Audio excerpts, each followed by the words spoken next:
Hello student, आज की इस वीडियो में हम क्लास 12 2022 के इंग्लिश पेपर को एक्सप्लेन करेंगे, किस प्रकार इसके हम क्वेश्चन को हम हल करेंगे। ठीक है, तो बिना समय वेस्ट किए लेट्स स्टार्ट दिस वीडियो।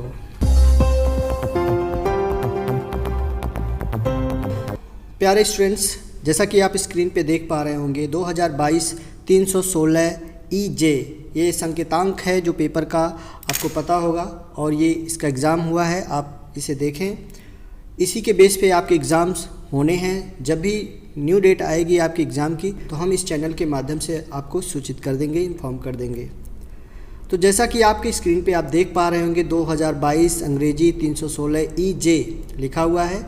ठीक इसी प्रकार आपका पेपर होगा जो आने वाले समय में जो आपका एग्ज़ाम होने वाला है 13 अप्रैल को में भी अभी संभावना बनी हुई है। जैसे ही क्लियर हो जाता है हम आपको इन्फॉर्म कर देंगे। ठीक है, आप देख पा रहे होंगे आपका जो पहला क्वेश्चन है लिखा हुआ है, this question paper is divided into 4 sections. हमने पहले भी इसके बारे में समझाया था, पहले भी जो मॉडल पेपर था उसको हमने एक्सप्लेन किया था, बताया था कि आपका जो पेपर है वो 4 सेक्शन में बटा होगा, सेक्शन ए, सेक्शन बी और सेक्शन डी। ठीक है, इन चारों में अलग अलग तरह से हमें समझना होगा क्वेश्चन पेपर को। तो सेक्शन ए जो आपका होगा वो रीडिंग होगा, यानी अनसीन पैसेज दिया होगा, और सेक्शन बी आपका होगा वो राइटिंग से होगा जिसमें लेटर और आर्टिकल लिखने के लिए आएगा। सी जो होगा आपका ग्रामर सेक्शन होगा और डी जो होगा आपका लिटरेचर होगा। ठीक है, इसी के साथ हम बढ़ जाते हैं अगले पेज पर। इसे आप लोग सावधानी से देखेंगे, पढ़ेंगे, ये इंस्ट्रक्शन सभी लोग को देखने को मिलेगा। आ जाते हैं सेक्शन ए पे। सेक्शन ए में क्या दिया हुआ है, read the following passage carefully and answer the question that follow. कह रहा है कि इस पैराग्राफ को पढ़ें और नीचे दिए गए क्वेश्चन को हल करें।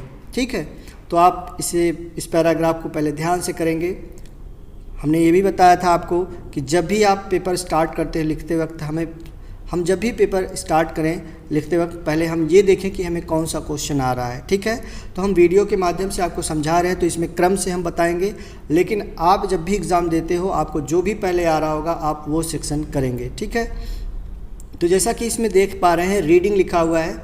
रीडिंग में है the old Turkish and other races. आप इसे पढ़ लेंगे पूरी तरह से, सारा अनसीन पैसेज रीड करेंगे क्रम से, क्योंकि इसी के बेस पे आपको क्वेश्चन आंसर लिखने हैं। ठीक है, सारा जो अनसीन आपको दिख रहा होगा, क्लियर आई होप आप लोगों को दिख रहा होगा स्क्रीन पे। पहला क्वेश्चन इसमें है, what religious group inhabited Afghanistan before the advent of Islam. इसका आंसर इसी पैराग्राफ में है, आप ढूंढ लेंगे, इसको लिख देंगे, क्योंकि अगर इसके आंसर को एक्सप्लेन करेंगे तो वीडियो काफ़ी लंबा हो जाएगा। हम मेन टॉपिक को इसमें हम समझाएंगे। ठीक है, तो ए और क्वेश्चन नंबर बी जो है इसका भी आंसर आपको इसी पैराग्राफ में मिलेगा, और क्वेश्चन नंबर सी जो है what was Taxila famous for, इसका भी जवाब आपको इसी में मिल जाएगा। 3 नंबर का क्वेश्चन है, इसे आपको बना के लिखना है। बस ध्यान इतना रहे कि आप जब भी आंसर लिखते हैं तो उसमें थोड़ी सी चेंजिंग ज़रूर करें, हूबहू कॉपी टू कॉपी नहीं लिखेंगे, पैराग्राफ में कुछ चेंजिंग ज़रूर करेंगे जिस तरह से हम ट्रांसफॉर्मेशन करते हैं। ठीक है, यानी आपका सेंटेंस वही रहे, केवल वर्ड चेंज कर दीजिए, कुछ सेंटेंस बदल दीजिए, उसका मीनिंग नहीं बदलना चाहिए। इसमें जो अगला जो क्वेश्चन है ई वाले में 3 क्वेश्चन ग्रामेटिकल पूछा जाता है, जैसा कि आप देख पा रहे होंगे स्क्रीन पे। पहला क्वेश्चन है, which word in the passage means arrival और कमिंग। ठीक, पूछा जा रहा है अराइवल या कमिंग का मतलब क्या है पैसेज में। ध्यान दीजिएगा, अगर पैसेज की बात कही जाए तो आपको पैसेज के ही बेस पे इसका आंसर लिखना है, न कि आपको अपने तरीके से लिखना है। ठीक है, तो इसका जब हम स्टेंजा में, इस पैराग्राफ में, अनसीन पैसेज में हम जब देखते हैं तो इसका जो जवाब हमें मिलता है एडवेंट होता है। आप देख पा रहे होंगे एडवेंट आपके इस पैराग्राफ में दिया हुआ है, तो इस प्रकार आप इसको लिख देंगे। कैसे लिखेंगे, which word in the passage means, तो आप लिखेंगे the word advent means arrival और कमिंग। बिल्कुल इसी प्रकार लिखेंगे, हमें 1 नंबर गेन करना है। ठीक है, दूसरा क्वेश्चन है, what are meant by monuments and monasteries. इसमें मोनास्ट्रीज पूछा गया है। What are meant by monuments and monasteries. Monument क्या होता है और मोनास्ट्रीज क्या होता है, तो जानकारी के लिए बता दें, मोनूमेंट्स मीन्स होता है स्मारक, जिसको हम स्टैचू कहते हैं, और मेमोरियल भी आप कह सकते हैं। ठीक है, और दूसरा जो वर्ड है आपका मोनास्ट्रीज जो होता है ये मठ होता है, इसको अंग्रेजी में अगर हम लिखते हैं तो कॉन्वेंट या मॉकरी भी लिख सकते हैं, ठीक है। इस प्रकार मॉकरी जैसा कि वर्ड आप देख पा रहे होंगे इसी तरह से लिखेंगे। हालांकि यहाँ पे ये बातें नहीं कही गई है कि आपको इस पैराग्राफ से ढूंढ कर लिखना है, क्योंकि लिखा है what are meant by monuments and monasteries. तो आपको जैसे पूछा है आपको उसका जवाब अपने तरीके से देना है, ठीक है ना। यहाँ पे आपको पैराग्राफ में ढूंढना नहीं था बल्कि इसको अपने तरीके से लिखना था। जब ये कह दे कि from the passage select the word, ऐसा कुछ लिख दे तभी आप उस चीज़ को वहाँ से गेन करेंगे, ठीक है। आ जाते हैं अगले क्वेश्चन में। Give the synonyms of entirely. पूछा जा रहा है इंटायरली का सिनोनिम्स क्या होगा। इंटायरली मीन्स होता क्या है। इंटायरली यहाँ भी ये नहीं कहा गया कि आप पैराग्राफ से ला कर दीजिए, आपको अपने तरीके से ही लिखना है, ठीक है। जब कहा जाए कि आप गिवन पैराग्राफ से सेलेक्ट करके लिखें तभी आप वहाँ से लिखेंगे। लिखा है give the synonyms of entire. तो इंटायरली का जो सिनोनिम्स होगा कंप्लीटली या टोटली लिख सकते हैं। इस प्रकार हम इसको मेंशन करेंगे, ठीक। आई होप आप लोगों को अनसीन पैसेज फर्स्ट सेक्शन समझ में आ गया होगा। बढ़ते हैं सेकंड सेक्शन पर। सेक्शन बी में राइट हमने बताया था, सेक्शन बी में राइटिंग आएगा। राइटिंग में आपको लेटर और आर्टिकल लिखने के लिए दिया जाता है, जो 10-10 नंबर के अलग अलग मार्क्स होंगे, ठीक है ना। तो ये टोटल 20 नंबर का आएगा। पहला क्वेश्चन है right an article on any one of the following topic in about 100 to 150 words.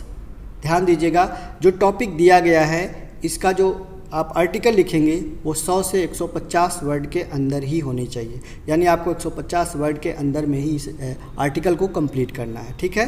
तो इसके जो टॉपिक्स हैं इसे आप लोग स्क्रीनशॉट ले लें और इसे अच्छे से तैयार कर लें, क्योंकि ऐसे टॉपिक्स एग्ज़ाम में आते रहते हैं। आप इसे तैयार करेंगे मे भी आपको एग्ज़ाम में मिल जाए। पहला है terrorism, a threat to mankind, how to preserve our culture heritage, how to live a long healthy life. ये था क्वेश्चन, ठीक है। तो इसे आप लोग नोट कर लें और इसे तैयार कर लें। इसके बाद जो लेटर आया था, तीसरा जो क्वेश्चन है write a letter to the district magistrate of your district requesting him her to tackle the green flood situation in your city. यह फ्लड सिचुएशन के बारे में एक लेटर आपको डिस्ट्रिक्ट मजिस्ट्रेट को लिखने के लिए कहा गया है, ठीक है। इसके बाद जो अथवा करके क्वेश्चन पूछता है, मतलब इसमें 2 क्वेश्चन होते हैं, आपको दोनों में से कोई एक करना था। दूसरा वाला जो क्वेश्चन था सबसे इजी था, write a letter to your younger brother sister telling him her the use and abuse of cellphone. Cellphone के फ़ायदे और नुकसान के बारे में उसे समझाते हुए एक लेटर लिखे। किसको? यंगर ब्रदर और सिस्टर को, अपने छोटे भाई या बहन को। आ जाते हैं सेक्शन सी पर। सेक्शन सी जो हमारा है वो पूरे ग्रामर से भरा हुआ है, ठीक है। जो भी ग्रामर में अब तक आपने पढ़ा, सिंथेसिस, नरेशन, ट्रांसफॉर्मेशन, सिंटैक्स, ये सारी चीज़ें यहाँ पे आता है। 5 क्वेश्चन पूछे जाते हैं, एक क्वेश्चन 2-2 नंबर के होंगे और वो भी ऑप्शनल होते हैं। 10 नंबर का यहाँ से दिया जाएगा। इसमें देखेंगे आप पहला जो क्वेश्चन दिया हुआ है, choose the correct option to answer the following question, ठीक है। पहला क्वेश्चन लिखा गया है that which can not be corrected is called, यानी जिसे ठीक ना किया जाए उसे हम क्या कहते हैं। तो ऑप्शन यहाँ पे 4 दिया हुआ है, इनकरेक्टेबल, इनकरेक्टेबल, इनकरेक्टेड, इनकॉरिजिबल। तो ध्यान दीजिएगा यहाँ पे ऑलरेडी ये तीनों वर्ड जो है ये गलत दिया हुआ है। इनकरेक्टेबल होता ही नहीं है, अनकरेक्टेबल होता है, ठीक है। तो ये तीनों गलत है। इसका जो ऑप्शन नंबर 4 है यही आपका सही है, इनकॉरिजिबल। इनकॉरिजिबल मीन्स होता है जिसे सही ना किया जा सके उसको कहते हैं इनकॉरिजिबल। ये वाक्यांश के लिए एक शब्द आया हुआ था एग्जाम में, ठीक है। इसके बाद जो दूसरा क्वेश्चन था ये इडियम्स एंड फ्रेजेस से दिया हुआ है। The phrase a born of contention means, यानी जो फ्रेज है ए बॉर्न ऑफ कंटेशन, इसका क्या मतलब होता है। वैसे ए बॉर्न ऑफ कंटेशन को हिंदी में कहते हैं झगड़े की जड़, ठीक है। बहुत ही इंपॉर्टेंट है और ये एग्ज़ाम में आता भी है। पिछले भी कई एग्जाम में आए हुए थे और इस बार भी आया हुआ था। तो ए बॉर्न ऑफ कंटेशन में देखिए 4 ऑप्शन दिया हुआ है, quarrelsome, a disturbing man, reason of quarrel with a reason. तो आई होप आप लोगों ऑप्शन देखते ही आपको पता चल गया होगा इसका आंसर। तो इसका आंसर है रीजन ऑफ क्वेरल, झगड़े की जड़, झगड़े का कारण। तो आप इसे लगाएंगे। क्वेरलसम मीन्स झगड़ालू होता है और ए डिस्टर्बिंग मीन्स होता है परेशान व्यक्ति होता है, विथ ए रीजन मीन्स कारण से। तो आपका जो मेन है तीसरा आंसर आपका सही है, ठीक है। बढ़ जाते हैं अगले क्वेश्चन पर। This the synonyms of Ben is, पूछा जा रहा है कि बेन का सिनोनिम क्या होगा।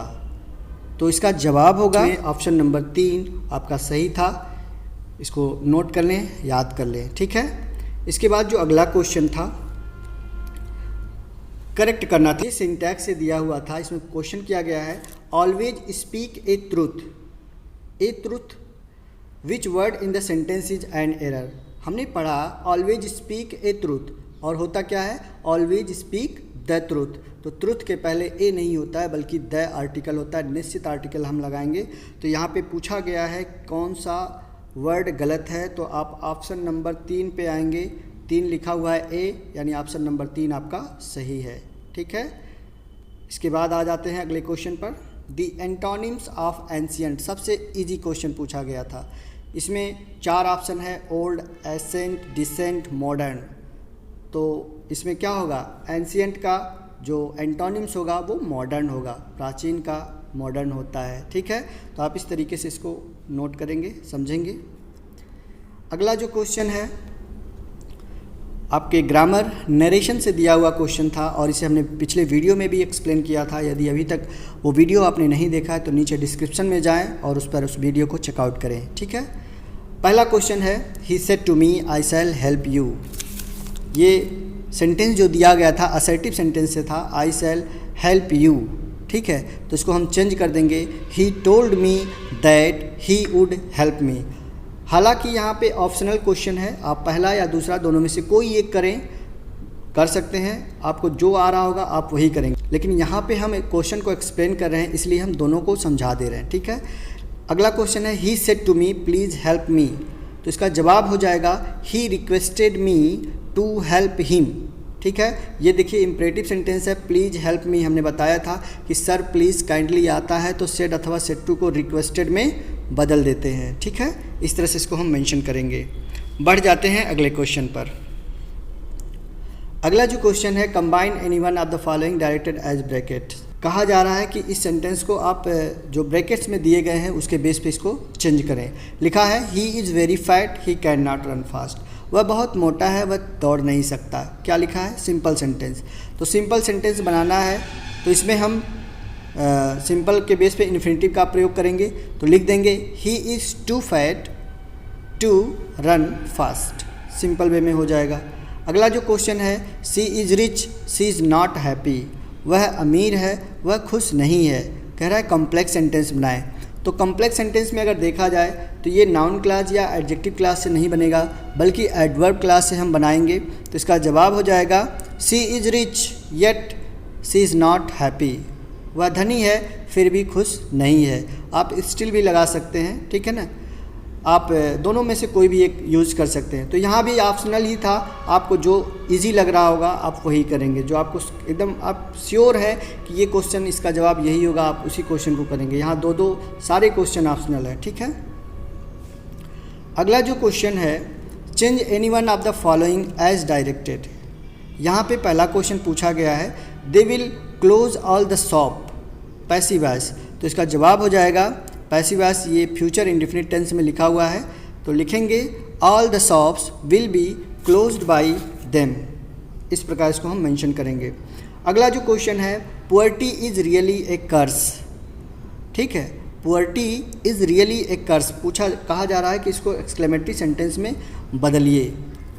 आप दो तरीके से लिख सकते हैं, या आप ऐसे भी लिख सकते हैं what a really curse poverty is. थोड़ा अजीब सा लग रहा है सेंटेंस, ठीक है। या आप ऐसे भी लिख सकते हैं हाउ कर्स पुअर्टी इज़, और अंत में मार्क ऑफ एक्सक्लेमेशन जरूर लगाएंगे, ठीक है। इसके बाद अगला जो क्वेश्चन है करेक्ट करने के लिए कहा गया है correct any one of the following sentence. इसमें ये सिंटैक्स से दिया गया था। यहाँ पे देखिए पहला क्वेश्चन है please knock on the door. दूसरा है I am too happy to see you. दोनों बहुत ही लॉजिकली क्वेश्चन दिए गए थे। तो इसका जवाब क्या होगा, कैसे लिखेंगे, please knock on the door. कभी भी नॉक के बाद ऑन द डोर नहीं होता है बल्कि एट द डोर होता है, ठीक है ना। हम दरवाजे पर दस्तक नहीं देते हैं, दरवाजे के पास दस्तक देते हैं। तो एट हम लिखेंगे, ठीक है। और I am too happy to see you, यहाँ पे देखें TOO लगा हुआ है। तो आप इसको लिख सकते हैं I am so happy to see you या I am very happy to see you, ठीक है। TOO को हटा देंगे क्योंकि इसका सेंस अधिकता से लिया जाता है और इसका जो सेकेंड पार्ट होता है वो निगेटिव पार्ट में बनेंगे।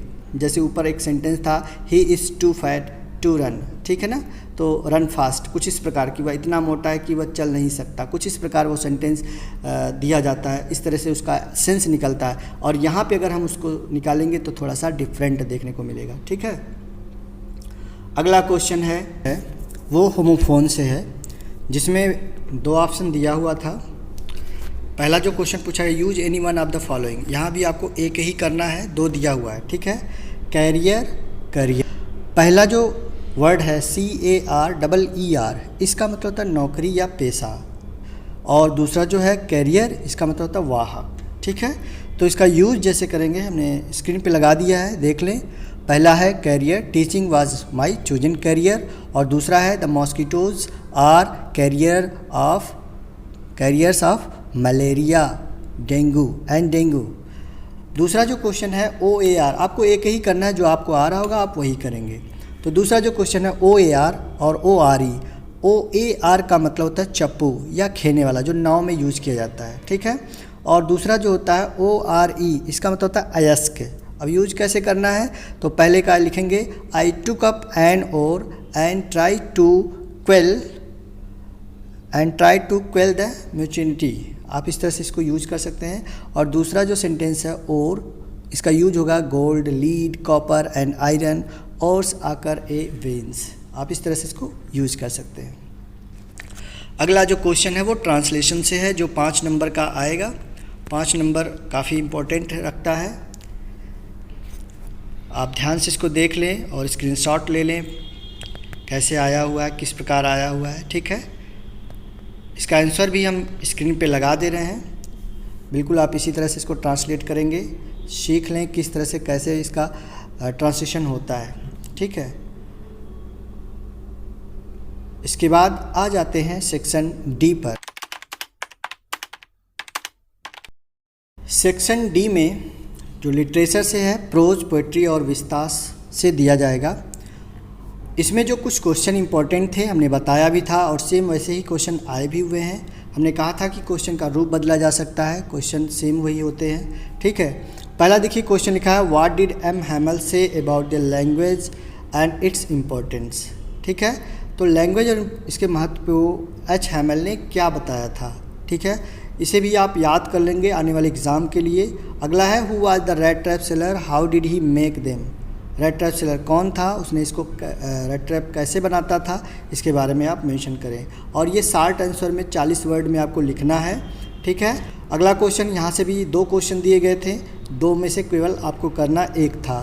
तो what was the meaning of garbage for children, बहुत ही इम्पॉर्टेंट क्वेश्चन है कि बच्चों के लिए गार्बेज का क्या मतलब था। What did they find in it, और वो इसमें क्या पाते थे। दूसरा भी क्वेश्चन इंपॉर्टेंट है, what did Douglas do inside the water to save his life, Douglas पानी के अंदर अपने जीवन को बचाने के लिए उन्होंने क्या किया था। इसके बाद लॉन्ग आंसर आया हुआ था। मोस्ट इंपॉर्टेंट क्वेश्चन है, how did Gandhi ji reach Champaran and what did he do there, Gandhi ji Champaran कैसे पहुँचे और वहाँ पहुँचकर उन्होंने क्या किया था, ठीक है। इसके बाद जो दूसरा क्वेश्चन था, describe Douglas struggle at the pool, what did he do to save his life. ध्यान दीजिएगा, इन दोनों में से केवल आपको करना एक ही है। लॉन्ग आंसर है, जितने वर्ड्स में कहा जाए नियरेस्ट आप उतने ही लिखें, उससे ज़्यादा ना लिखें। जो भी लिखें आप क्वालिटी पर ध्यान दें, क्वांटिटी पर नहीं। आप जो भी लिखें सटीक लिखें, सिलेबस से जुड़ा हुआ लिखें, ठीक है। इसके बाद आया था आपका स्टेंजा, जो पोएम से दिया गया था, आंट जेनिफर्स टाइगर, ठीक है। इसको आप लोग देख लें, इसमें 3 क्वेश्चन पूछा गया था। How did Jennifer's tiger behave, why do the tigers not fear the man beneath the tree, how do the tigers pace। इसका आंसर उस स्टैंजा में है, जिन्होंने इस पोएम को पढ़ा होगा उनके लिए काफ़ी ये इजी होता है। तो इसीलिए इसको लिखने के लिए सबसे पहले आपको पोएम को समझना होगा, पोएम का मतलब समझना होगा, उसमें क्या दिया गया, किस तरीके से लिखा गया है। हमें पोएम की लाइन को हूबहू नहीं लिखना होता है, आपको अपने तरीके से इसको बनाकर इसका आंसर लिखना होता है, ठीक है। इसके बाद अगला जो क्वेश्चन था वो सेंट्रल आइडिया था। हमने बताया था कि आप 3 सेंट्रल आइडिया याद कर लें, तीनों में से आपको एक मिल जाएगा। A thing of beauty, keeping quiet, my mother eight 66, 3 optional है, इसमें से आपको करना सिर्फ एक ही था। ठीक है, इसके बाद जो क्वेश्चन दिया गया था ये आपके विस्तार से था, सप्लीमेंट्री रीडर से था। हु वाज हाना, हाना कौन थी, और आपको इसको 40 वर्ड्स में लिखना था। 4 नंबर का एक क्वेश्चन था। ठीक है, दोनों क्वेश्चन मिला के 8 नंबर का था और हर एक क्वेश्चन ऑप्शनल है। तो who was Hana, how did she meet Sadao, और who was the tiger king and how was he named so. ये दोनों ही क्वेश्चन बहुत ही इंपॉर्टेंट है, इसको आप लोग तैयार कर लेंगे आने वाले एग्ज़ाम के लिए। अगला क्वेश्चन है what did Sam write in his letter to Charlie. Sam ने चार्ली को अपने पत्र में क्या लिखा। और दूसरा इसका जो ऑप्शनल क्वेश्चन है how did the author reach Antarctica, लेखक अंटार्कटिका कैसे पहुँचे।